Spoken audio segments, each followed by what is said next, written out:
안녕하세요. 삼성증권 리서치센터 이경재입니다. 오늘 2026년 국내 상업용 부동산 시장에 대해서 설명드리겠습니다.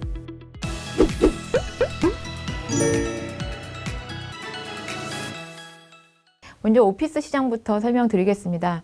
오피스 시장은 2024년에 일시적으로 마곡의 공급 증가가 일어난 이후에 한동안 정체이다가 다시 2028년부터 연평균 60만 평 정도의 공급 증가가 예상이 됩니다. 네, 이는 2020년 이후부터 저금리를 타고 개발 붐이 시작된 다음에 완공 물량이 도래하는 순서대로 2030년, 2031년에도 현재 계획 중인 물량을 고려한다면은 서울의 오피스 시장은 역대 볼 수 없었던 최대의 공급 사이클이 예상이 됩니다. 네, 특징적인 것은 CBD나 그리고 GBD, 즉 중심 상업 지역과 강남 지역에서 개발 사업이 활성화된다는 점인데요.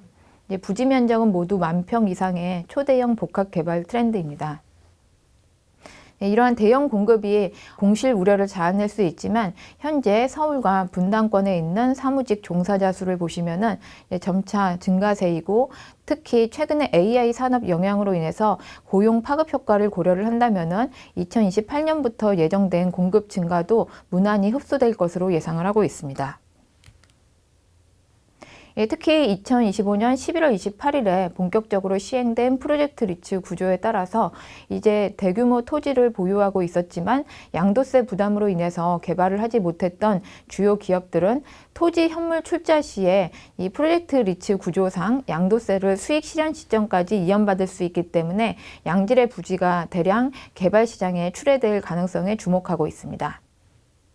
예를 들어 롯데칠성 부지는 서초동의 부지 가치 약 2에서 3조 원 정도로 평가가 되지만 장기간 부지 상태로 방치가 되어 있었습니다만 최근 프로젝트 리츠 구조를 통해서 양도세 이연 혜택을 받고 본격적인 개발 검토에 들어갔다는 점이 이의 신호탄이라고 판단을 합니다. 다음은 물류센터입니다. 물류센터의 공급량은 2020년부터 급팽창하기 시작해서 PF 위기와 함께 더욱 우려를 자아냈습니다. 그렇지만 2025년부터는 공급이 줄기 시작해서 예년 평균을 크게 하회하는 수준이고 2026년과 2027년에도 현재 예정된 물량보다 훨씬 더 낮아질 가능성이 높습니다. 즉 수도권 물류센터 시장은 결국 수급 균형으로 점차 나아가는 초입기라고 판단을 합니다. 네, 유형별 공실률을 살펴보시면은 저온은 고질적인 공실 증가로 인해서 한동안 침체를 겪었지만 2025년 2분기부터는 드디어 하락 반전하기 시작해서 속도는 다소 예상보다는 하회하지만 길어지는 바닥 확인의 과정에서 전환점을 통과하고 있다고 보고 있습니다. 상업물류센터는 수급 모델상 2027년 경에는 무난히 수급 균형에 도달할 것으로 예상되기 때문에 2026년부터는 임대차 시장에서 점점 임대인 우위 시장으로 전환할 것으로 예상을 합니다. 다음은 데이터센터입니다. 데이터센터는 전체 글로벌 상업용 부동산 시장에서도 가장 각광받는 시장입니다. 국내 상업용 데이터 센터 설치 대수를 보시면은 2024년부터 점차 증가하기 시작해서 2028년까지 최대의 공급 호황을 누릴 것으로 예상을 합니다. 그렇지만 미국이 연평균 20%씩 공급을 할 때 한국은 불과 5% 공급 성장률에 그쳤기 때문에 아직도 수요 초과 현상이 극심한 데다가 지난 10월에 오픈AI가 시도하기 시작한 삼성그룹과 그리고 SK그룹과 협력해서 데이터 센터를 건설하기로 했는데 이는 국내의 AI 전용 데이터 센터 건설의 신호탄이라고 판단을 합니다.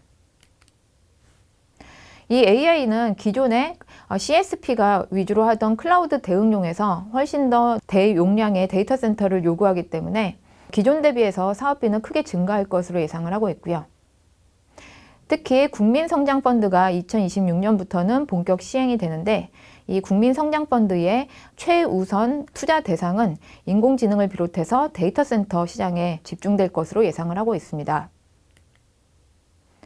이를 통해서 데이터 센터 시장은 정책적인 지원이나 그리고 산업 혁신으로 인해서 사상 최대의 건설 호황기를 예상을 합니다. 다음은 시니어 하우징 시장입니다. 네, 시니어하우징 시장의 수요는 점차 증가하고 있습니다. 한국의 고령층은 2025년에 초고령 사회에 진입을 하고 나서 2050년에는 고령 인구가 무려 40%에 도달을 하게 됩니다. 이는 전 세계적으로도 가장 빠른 속도의 고령화 속도이지만 이에 대비해서 시니어 하우징이라고 하는 주거시설은 턱없이 부족합니다. 고령화의 초입기에 있는 한국 입장에서는 일본이나 미국과 같이 고령화를 먼저 밟은 국가들의 모습을 살펴볼 필요가 있는데, 미국은 시니어 전용 주거시설의 거주 비중은 11%, 그리고 일본은 한국의 2배 이상인 6.4%에 육박합니다. 네, 시니어 하우징은 결국 국내에서 선택이 아닌 고령층의 필수 부동산이 될 것으로 예상을 하고 있습니다. 특히 저희는 액티브 시니어와 같이 기존 시니어 대상의 하우징이 아니라 경증 케어가 필요한 대상에 대해서 집중할 필요가 있다고 봅니다. 왼쪽 차트와 같이 경증 케어 필요 비중은 전체 장기 요양 보험 인정자 중에서 무려 60%를 차지를 하고, 이 경증 케어가 필요한 고령층은 일반 주거시설에서 시니어 하우징에 입소를 하게 되는 가장 중요한 포인트입니다. 특히 2030년 이후에는 경증 케어가 필요한 후기 고령층 비중이 급증을 하게 됨에 따라서 아직 초창기인 국내 시니어 하우징 시장은 본격적으로 개화기에 진입을 한다라고 생각을 합니다. 네, 여기까지 2026년 국내 상업용 부동산 시장에 대해서 전망해 보았습니다. 네, 전통적인 상업용 부동산 시장인 오피스와 물류센터는 물론이고, 새로운 성장 시장인 데이터 센터와 그리고 시니어 하우징도 기존과 다른 건설 사이클에 진입할 것으로 예상을 합니다. 감사합니다.